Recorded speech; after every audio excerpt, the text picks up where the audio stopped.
안녕하십니까, 하정입니다. 채널 24K 유튜브 방송을 시작합니다. 오늘은 대통령께 아뢰오 제발 부탁입니다. 이러시면 안 됩니다라는 말씀을 한번 풀어가 볼까 합니다. 한일 간의 외교 통상 마찰이 갈피를 잡아가기는커녕 날이 갈수록 점점 더 깊은 수렁으로 빠져들고 있는 것 같은 그런 모습입니다. 최근에는 대통령 자신을 비롯해서 그 보좌진들과 지원그룹에 사려 깊지 못한 언행들이 오히려 불난집에 기름을 붓고 있는 것 아닌가 하는 우려를 깊게 하고 있는 양상입니다. 개인이나 국가 간에서라고 할지라도 대립과 갈등이 발생할 경우에 이후에는 두 번 다시 보지 않겠다라는 것을 각오한 것이 아닌 이상 이러한 갈등을 풀어가는 방법에는 대개 인간사에 몇 가지 경우의 수가 있지 않은가 하는 생각을 하게 됩니다. 그 하나로는 한 일방이 일방적으로 사과를 하고 상대방이 그것을 전적으로 받아들이는 그런 제일 좋은 경우가 있을 수 있을 테고요. 만일 그렇지 못한 경우라면 가운데다 어떤 중재자를 양쪽이 수용할 수 있는 마땅한 중재자를 두어서 그 중재자를 통해서 서로 합의의 길을 찾아나가는 그런 방법들이 늘 있어 왔습니다. 만일 그 둘 다 되지 않는 경우라고 한다면 어느 쪽에서라도 체면을 세울 수 있는 우선 명분을 먼저 만들어내고 그 명분에 따라서 조금씩 합의의 실마리를 찾아가면서 한 발짝씩 접근해가는 그런 방법이 있을 수 있을 것입니다. 둘 사이에 완전히 꽉 막힌 듯한 논리가 대립을 해서 지독하게 옹색해진 경우에는 아마도 대개 세 번째 방법을 제3자가 나서서 마련해 주는 경우, 그런 경우도 많이 이 주변에서 볼 수 있는 것 같습니다. 옛 이야기를 좀 해보면 황희정승과 그 며느리 사이의 대화가 그런 예를 하나 보여주고 있는 것 같습니다. 황희정승 집안의 비복들이 서로 이제 그들 사이에 갈등이 일어나서 싸움이 일어나서 며느리가 중재를 하려고 했는데 그 당시에는 뭐 당연히 안방마님이 그 비복들 간의 분쟁을 중재할 권한이 있는 것이었습니다만 둘의 대립이 워낙 완강해서 중재를 할 수가 없었습니다. 그래서 이 며느리가 이제 시아버지신 황희정승께 도움을 청하게 됩니다. 황희정승이 우선 이제 비복들의 각자의 주장을 다 들어봤지요. 그러고서 한 비복이 얘기할 때마다 그건 네 얘기가 옳구나. 또 다른 비복이 상대방이 얘기하니까 그건 네 얘기가 옳으네.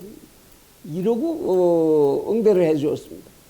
이것을 옆에서 지켜보던 이제 며느리가 아니 아버님 그렇게 너도 옳다 다 그렇게만 얘기를 하시면 어떻게 이게 결론이 나고 합의가 되겠습니까? 라고 이제 말씀을 드렸더니 황희정승이 껄껄 웃으면서 그래 애기야 네 말도 옳구나 라고 이제 답변을 했다는 얘기입니다. 그러고는 허탕하게 웃음을 날리고서 본인은 이제 뒷짐을 짓고 자리를 떠나셨죠. 그 뒤에 남은 비복과 며느리들이 어떻게 했겠습니까? 며느리가 아이고 참 아버님도 참 그러고 웃을 수밖에 없었던 거지요. 그리고 결국 그 비복들도 어르신 말씀이 맞네 라고 껄껄 웃으면서 서로의 어깨를 두드렸다는 얘기입니다.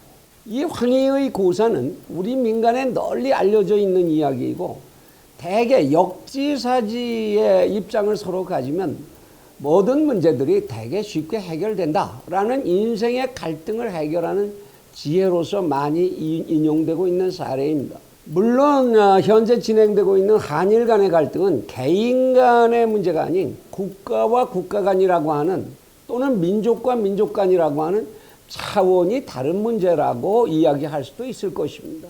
그러나 아무리 그렇다고 할지라도 인간들의 문제라는 것은 개인과 집단 간의 뜻밖에도 별로 큰 차이가 없다는 것을 역사 속에서 우리는 얼마든지 확인을 할 수가 있습니다.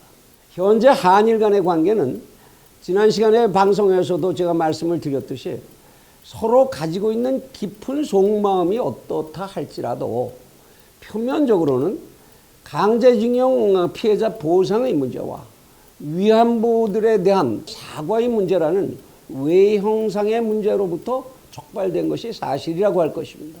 이로부터 일본은 약속을 지키지 않는 대한민국이라는 명분을 얻어냈고 우리는 이러한 피해 국민의 한과 대한민국의 법원의 판단을 외면할 수 없다는 명분으로 서로 대립하고 있는 것입니다. 그렇다면 이러한 문제를 풀기 위해서는 양측의 이러한 명분들을 해소해버리는 쪽에서 우선적으로 그 방법을 찾아야 하는 것이 당연한 논리의 귀결이라고 할 것입니다. 그럼에도 불구하고 상대방의 반발에 대해서 그 원인을 제거하려는 노력보다는 그 반발 행위 자체의 힘으로 부딪히려는 행태는 아무리 보아도 아마추어적이라는 비판을 피하기 어려울 것으로 보입니다. 지금 이 상황에서 WTO를 끌어들이고 항일운동을 결집한다고 해서 대한민국이 결국 얻을 수 있는 이익으로 어떤 것을 상상할 수 있을지 저로서는 도저히 상상하기가 어렵습니다. 어떠한 마땅한 명분도 얻지 못한 채 일본이 결국은 사과하고 우리 앞에 무릎을 꿇을 것으로 기대한다. 그런 생각을 혹시 하고 계신 것은 아니리라고 믿습니다. 더욱이 이런 때 대통령 스스로 배 12척의 이순신 장군의 이야기를 꺼내들고 민정수석이 죽창가를 읊어대는가 하면 통상교섭을 맡고 나선 청와대의 비서진이 국채보상운동을 거론하고 집권층의 최고의 지지 집단을 대표한다는 한 인사가 아베를 지지하는 사람들은 일본으로 가라. 이런 따위 마치 전시를 방불케 하는 그리고 상대의 억장을 뒤집어 놓는 그런 언사들을 쏟아내 놓는 그 진정한 속 계산이 무엇인지 정말로 헤아릴 수가 없습니다. 정말로 대통령께서는 새로운 임진난을 치를 각오를 하시고 계신 겁니까? 제발 간곡히 다시 한번 당부드리오니 진용의 피해 당사자분들과 정신대 희생의 당사자분들께 도움을 청하십시오. 그래서 그분들께서 앞장서서 이 난국의 실마리를 푸는 호국의 위치에 나서시도록 권고를 해주시기 바랍니다. 부디 그분들에게 나는 나의 조국이 우리의 희생을 딛고 거대하게 당당하게 발전하기를 바란다. 우리의 아픔이 내 조국의 발전에 발목을 잡게 되기를 바라지 않는다는 선언을 감동적으로 국내외에 펼칠 수 있는 그런 기회를, 그런 마당을 마련해 주시기 바랍니다. 그런다면 정부는 거기로부터 실마리를 얻을 수 있을 것이고 양쪽의 명분을, 지금 대립하고 있는 명분을 일단 잠재우는 효과를 거둘 수 있을 것 아니겠습니까?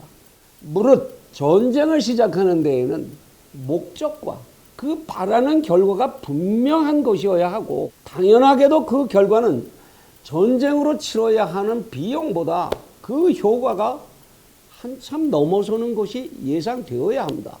또한 만일 대통령께서 그런 예상되는 전쟁의 결과까지 가지고 예측하고 계시다고 한다면 당연하게도 독전을 하기에 앞서서 먼저 그러한 논리를 국민들에게 펼쳐 보이시고 이해를 구하셔야 할 것입니다.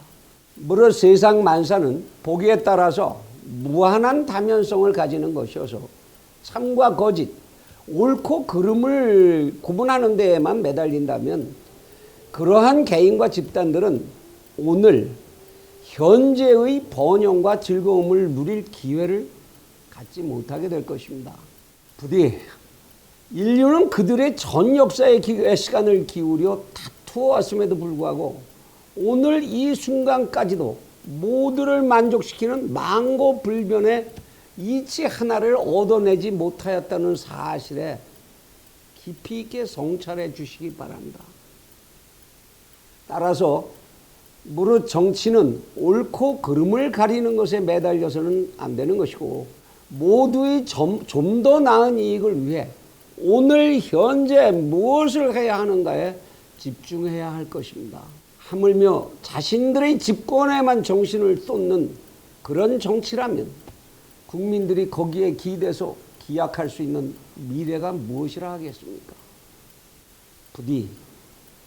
부디 성찰하여 주십시오. 감사합니다.